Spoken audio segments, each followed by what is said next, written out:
Soyez bienvenus à cette émission France en direct. Nous sommes en train de parler de la peur qui paralyse, la peur qui empêche que la personne elle avance, elle ait la réussite, la peur qui amène beaucoup de personnes à la dépression et l'oppression. Sachez que la peur, c'est une racine qui doit être arrachée. Si nous n'arrachons pas cette racine, il y a beaucoup de personnes qui n'avancent pas dans la vie. Au centre d'accueil, nous recevons beaucoup de personnes qui ont le problème d'insécurité, le problème de la peur, de timidité devant la vie, devant le problème. Et à travers le chant de prière, la situation change. Nous allons écouter ce témoignage.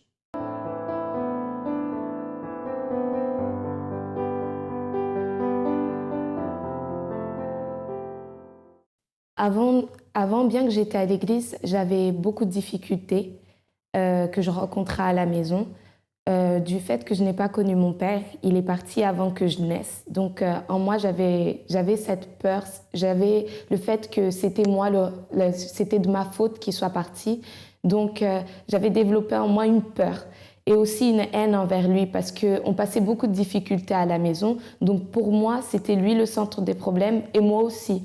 Donc à la maison, pour ne pas mettre des problèmes en plus à ma mère, j'étais réservée, je faisais tout. Mais vraiment à l'intérieur de moi, ça n'allait pas.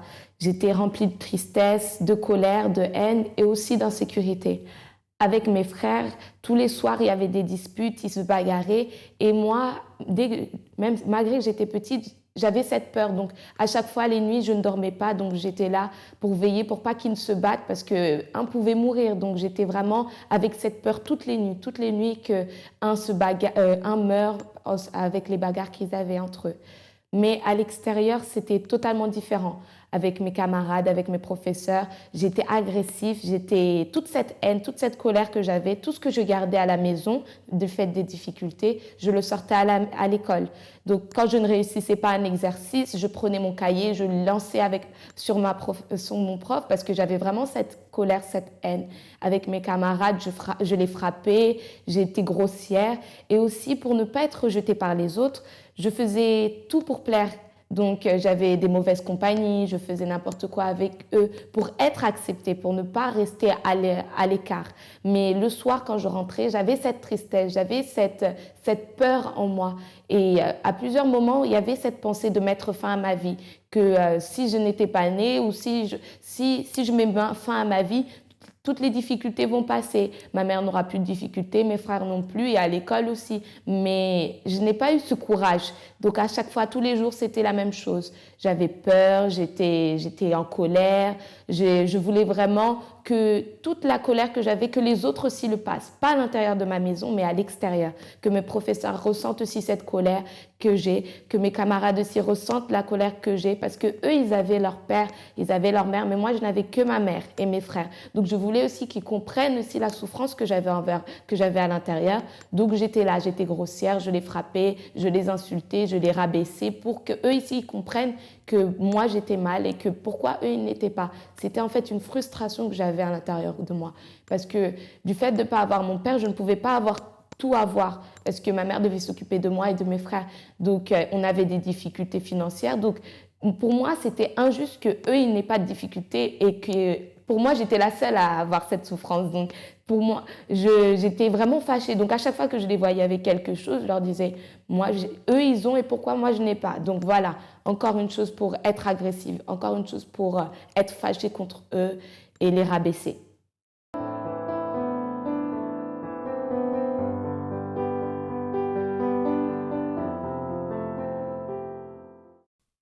Donc, je suis arrivée au centre d'accueil étant petite et j'ai vraiment grandi en fait avec un grand vide à l'intérieur de moi puisque j'ai pas connu en fait mon père. Donc, j'avais plein de doutes, plein de mauvais sentiments qui commençaient à grandir puisque pour moi en fait, il nous avait abandonnés en fait.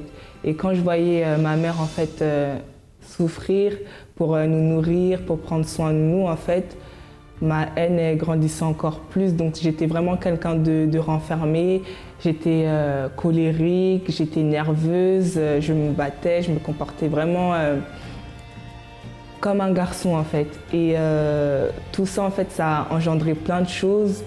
J'arrivais pas, je dormais en fait, mais j'arrivais pas à dormir dans le noir. Il me fallait toujours la lumière, puisqu'en fait je faisais des cauchemars. De personnes qui me poursuivaient. J'avais peur en fait, donc il fallait soit quelqu'un qui dorme dans la même pièce que moi, ou soit la lumière en fait. Et j'avais aussi des esprits de mari de nuit. Je chantais je ne sentais pas tous les soirs, mais il y a des soirs où je sentais quelqu'un qui était là, il y avait une présence à côté de moi. Et voilà, j'ai grandi vraiment dans cet environnement-là. J'étais mal, j'étais triste.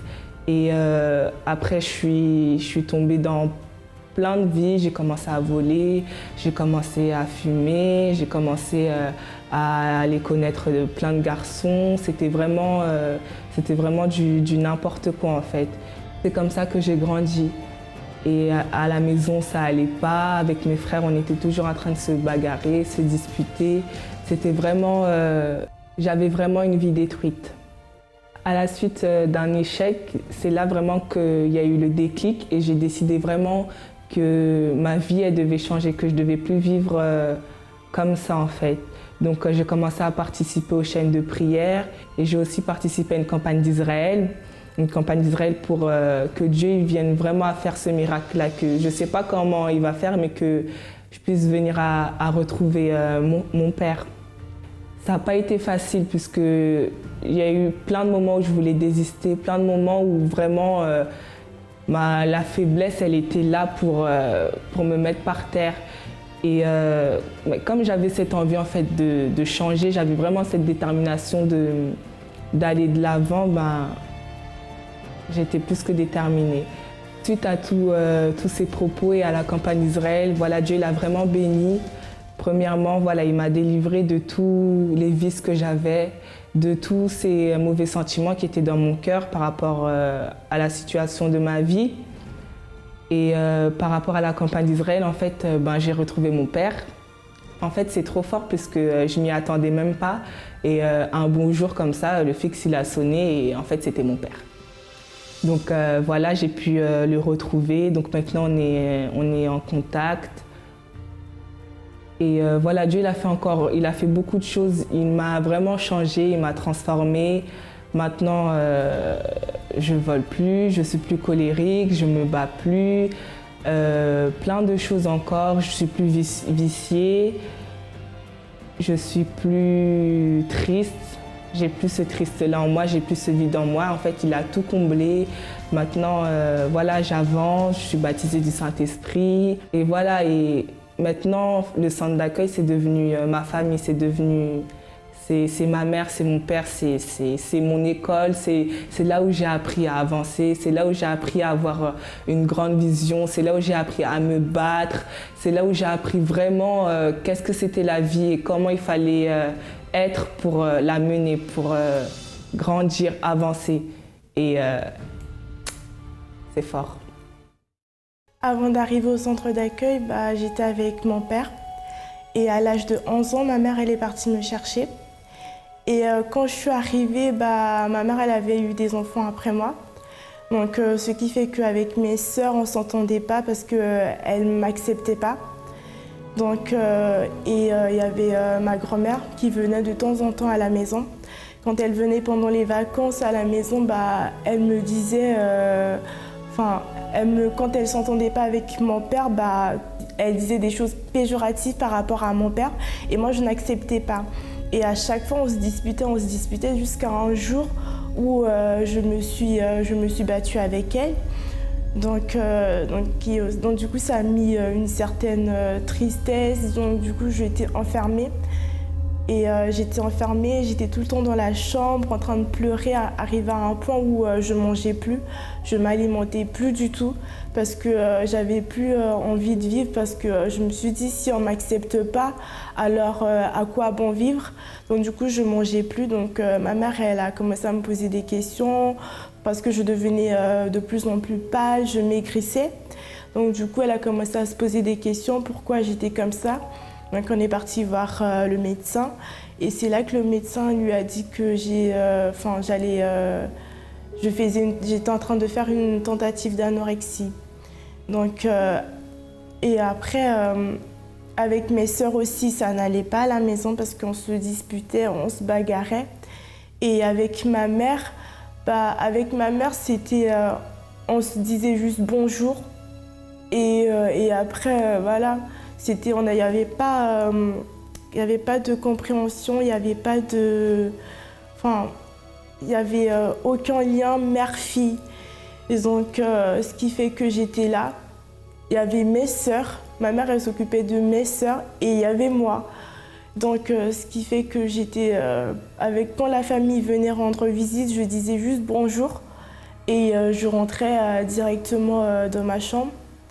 Ce qui a fait que à l'école, c'est vrai qu'à l'école, au collège, j'avais des bonnes notes et je suis arrivée au lycée. C'est là que mes notes commençaient à chuter et donc ce qui a fait que ma mère, elle me mettait plus la pression et ça n'allait pas du tout. Ma mère, elle m'a ramenée à l'église parce que déjà bien avant, elle venait déjà au centre d'accueil. Quand je suis arrivée au centre d'accueil, c'est vrai que moi j'étais à l'église catholique et donc quand je suis arrivée, déjà l'ambiance, j'aimais pas du tout. Et après, le responsable de la FJF m'a invitée à venir au groupe jeune. Et donc on a commencé à parler et donc elle a commencé à me conseiller.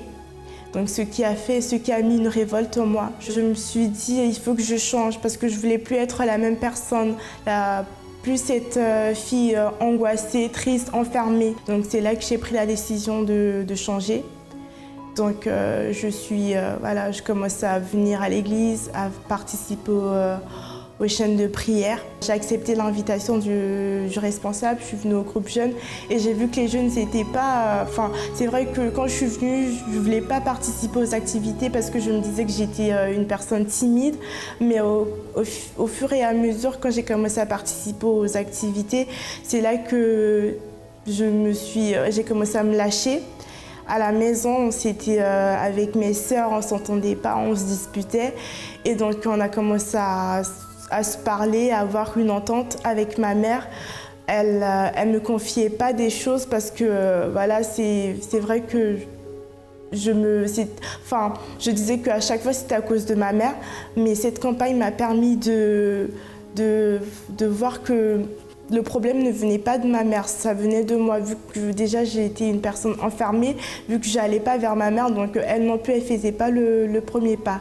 Mais grâce à cette campagne, ça m'a permis de pouvoir aller vers ma mère, de parler avec elle. Quand il y avait des situations que je passais, j'ai pu me dévoiler, me confier à elle. Aujourd'hui, je suis une personne plus triste, plus angoissée, donc je suis une nouvelle personne. Louise avait un problème de naissance. Son père l'a abandonnée et ça a fait d'elle une personne qui avait une certaine violence. Elle avait l'insécurité, la peur.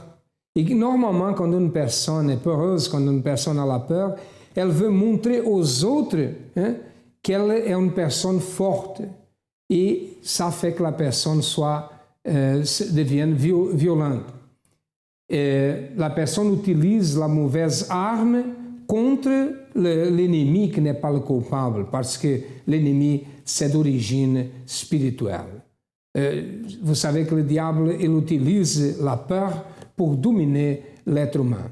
Et quand la situation est comme ça, et peut-être vous-même, vous êtes dans une situation comme ça, vous pensez, le pasteur parle avec moi.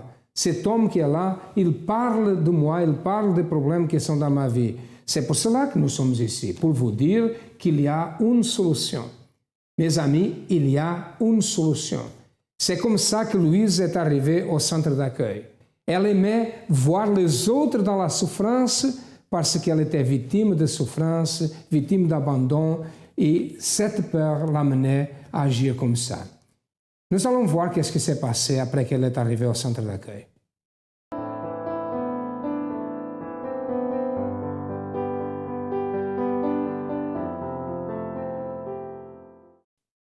Pendant que j'étais en train de passer ces difficultés, j'étais déjà à l'église, mais comme j'étais petite, j'étais en train de grandir.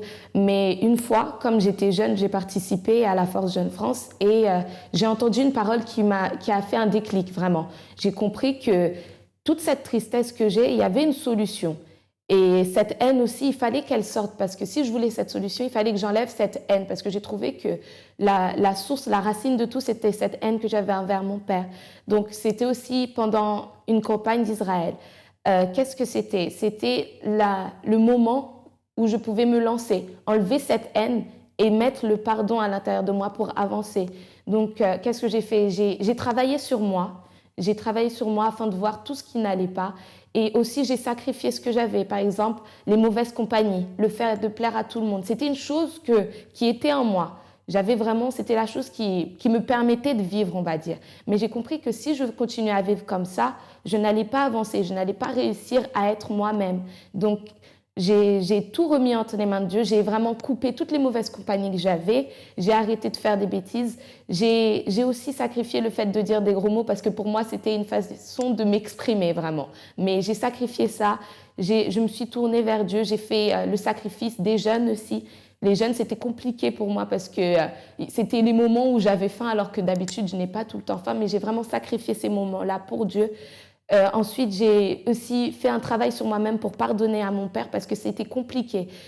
Et c'était à ce moment-là même où je voyais encore plus des difficultés. C'était au moment où j'ai vu même mes frères encore plus se battre. Et là, je me disais, waouh, soit je continue, soit je m'arrête. Mais je me suis dit non.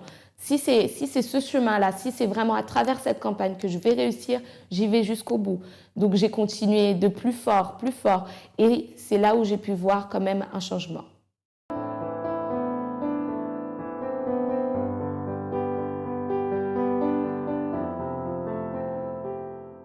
J'avais des problèmes dans ma vie, les problèmes avec ma famille, surtout que bon, il y avait des choses qui, à un moment donné, je croyais que c'était fini, mais ça ne faisait que me suivre. Tout a commencé par moi-même quand j'étais née, étant séparée de ma maman, dont j'ai grandi avec ma sœur qui m'a élevée. Donc je ne connaissais pas que j'avais une maman autre qu'elle, donc jusqu'à mon âge de 15 ans. Donc, ce qui fait que j'ai eu ce manque d'affection maternelle. Après, ma sœur, elle m'a pris mon fils depuis mon pays natal pour l'amener en France. Donc, quand elle l'a amené en France, elle était obligée de vivre, de passer par certaines situations dont je ne connaissais pas.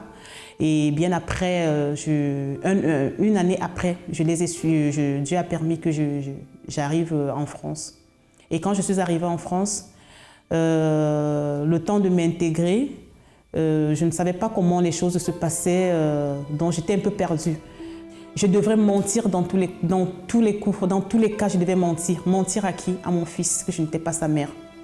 Parce que l'enfant était inscrit dans une école, je ne devais pas aller chercher l'enfant à l'école, je ne devais pas lui faire savoir que je suis sa maman, je devais toujours lui mentir dans toutes les circonstances. Même quand bien l'enfant me posait la question, est-ce que tu es ma mère? Je le regardais, je lui disais non, je ne suis pas ta mère. Mais après, j'allais dans un coin, je pleurais parce que j'étais obligée. Pour moi, c'était comme une obligation. Pourquoi? Parce que avec l'influence de ma sœur aînée, l'intimidation que j'avais vis-à-vis d'elle, soit en me disant la police, tu n'as pas de papiers, si tu dis voilà la police, tu vas retourner au pays, voilà. Donc j'avais cette peur-là en moi. Donc je ne comprenais pas pourquoi est-ce que ma sœur me poussait à faire cela, à mentir, à dire à mon fils de le regarder dans les yeux, lui dire que je ne suis pas ta mère. C'était trop dur pour moi, mais bon. Je suis même arrivée au point où j'ai même souhaité que du mal pour elle, voilà. Que du mal, je ne voulais que du mal parce que je disais, elle m'a fait souffrir depuis ma naissance jusqu'à maintenant. Il faut qu'elle aussi, qu'elle en subisse le même mal. Donc pour moi, c'était ça, qu'il lui arrivait quelque chose. Dans les nuits, j'avais des cauchemars, je dormais mal, toujours les luttes dans le sommeil. Je ne comprenais pas ce qui m'arrive. Je ne pouvais pas accompagner l'enfant à l'école, je ne pouvais pas aller le chercher, je ne pouvais pas être avec mon fils comme un enfant peut être avec sa maman. Je ne pouvais rien. J'étais vraiment dans un cadre obscur. Quand je suis venue au centre d'accueil, La manière, déjà quand je suis arrivée, j'ai eu cette assurance en moi que j'étais au bon endroit. C'est déjà cette assurance que j'ai eue. Et au fur et à mesure, j'ai demandé, je prenais des conseils à savoir comment ça se passe. J'ai parlé avec des pasteurs, je leur ai expliqué la situation de ma vie. Donc ils m'ont expliqué comme quoi qu'il fallait passer par des chaînes de prière. Les chaînes de prière, c'était quoi? La délivrance, passer par la délivrance. Et c'est vrai, je suis passée par les délivrances, ce qui n'était pas du tout facile. Je suis tombée pile poil à une campagne d'Israël. Je ne savais même pas ce que c'était. J'ai demandé, pour moi, c'était comme si j'ai trouvé un endroit où je pouvais me ressourcer. Un endroit je ne voyais pas la personne, mais j'avais cette impression que je suis à l'endroit où il y a quelqu'un qui m'écoute. Et au moment où je ne m'attendais même pas, c'est là où j'ai commencé à voir les choses se faire dans ma vie. Alors, quand elle m'a mise à la porte de partir, j'ai pris la décision, je lui ai dit, je vais bien partir, mais je ne partirai pas toute seule, je partirai avec mon enfant. Peu importe, même si je dors dans la rue, je dormirai avec mon enfant. Parce que là, j'avais cette force maintenant de regarder ma soeur dans les yeux et lui dire, non, je ne veux plus, assez, c'est assez. Et c'est comme ça que je suis partie de chez elle avec mon fils. Et là, avec les luttes, un enfant qui était reconnu par un Français et qui attendait que ses papiers sortent, Dieu a changé la situation parce que si ses papiers sortaient, ça voudrait dire que l'enfant était à ma sœur. Dieu n'a même pas permis que ses papiers sortent parce qu'il avait un autre plan pour moi. Donc Dieu a fait en sorte que mon enfant me revienne et aujourd'hui il porte mon nom et il porte le nom de son père, donc c'est de ses parents biologiques. Aujourd'hui je suis une personne qui ne fait plus de cauchemars, je ne connais même plus, ça ne fait même plus partie de mon quotidien. Quand je dors comme un enfant. Si mon téléphone même ne sonne pas, je suis capable de dormir jusqu'au matin parce que vraiment je n'ai plus les cauchemars, je dors bien. Voilà. Et en ce qui concerne ma vie professionnelle, Dieu m'a bénie dans toutes les situations. Voilà, aujourd'hui, moi qui suis entrée en France, je n'avais pas de papier. Aujourd'hui, j'ai mes papiers et j'ai fait une formation qui... je ne croyais même pas que je devais valider ma formation, mais par la grâce de Dieu, je l'ai validée. Aujourd'hui, tout ce que je me bats à conquérir, je conquis avec la grâce de Dieu. Jeudi est le jour pour la famille. Nous donnons des orientations pratiques dans une intercession en faveur de ceux qui passent par des conflits familiaux. Si cela est votre cas, cette conférence est pour vous. À 7h, 10h, midi, 15h et 20h. Vous pourrez participer aux différents horaires et bénéficier d'orientations pratiques et objectives. Au centre d'accueil, 254 rue du Faubourg Saint-Martin, 75 010, Paris. Ou dans le centre d'accueil le plus proche de chez vous. Toutes nos informations sur notre ligne AMI 24h au 01 53 35 85 12.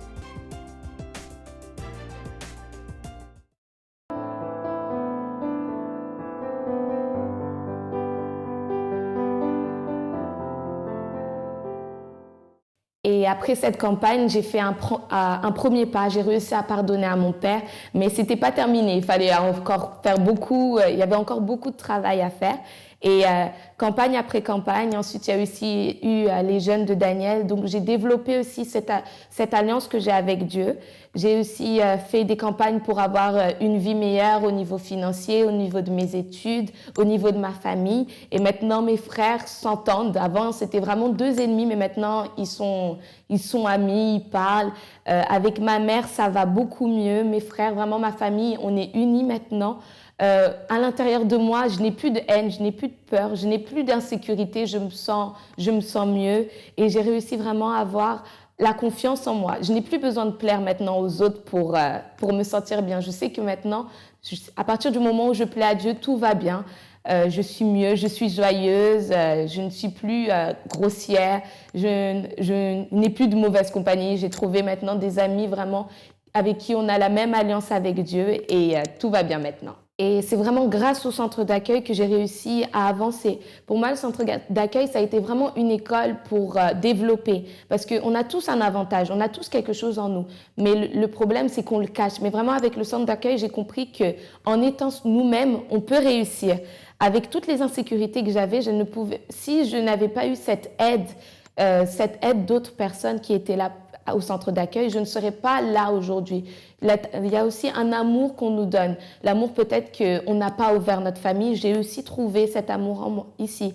Et si j'aurais un conseil à vous donner, à vous qui êtes là, le pardon, c'est la meilleure chose. Si vous voulez vraiment avancer, si vous voyez que ça ne va pas à l'intérieur et que tout autour de vous est noir et que vous voyez que c'est à cause de cette haine, pardonnez à cette personne. Ce n'est pas du jour au lendemain que vous allez pardonner, mais vraiment, faites des efforts et vous allez voir que tout va aller mieux.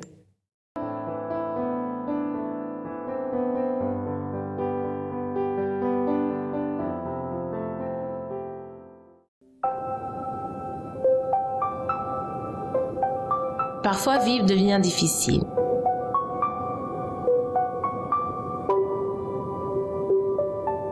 Nous perdons la volonté de faire les choses que nous aimons le plus.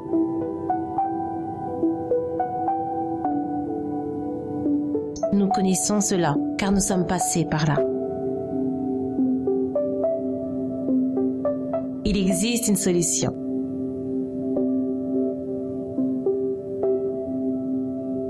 Appelez dès maintenant notre ligne Amis 24 heures au 01 53 35 85 12 avec vous dans les moments difficiles de votre vie. Sa vie financière a été bénie, transformée et réalisée aujourd'hui. Elle a pardonné à son père, elle a la paix, elle est une nouvelle personne en participant de la campagne de Jaël, en pratiquant la foi intelligente. Et maintenant, je me dirige à vous, et vous, qu'est-ce qu'il manque pour que votre vie soit transformée? Mes amis, n'est pas seulement pour ces personnes que le centre d'accueil existe. Le centre d'accueil existe pour vous aussi, pour que vous soyez transformés. Nous sommes là pour vous aider. Si vous avez besoin de notre aide, nous sommes situés au 254 de la rue du Faubourg Saint-Martin, au 10e à Paris, au 10e arrondissement. Nous avons d'autres centres d'accueil. Cherchez le plus proche de vous et certainement votre vie changera parce que nous sommes là pour vous aider. À demain et que Dieu vous bénisse à tous abondamment.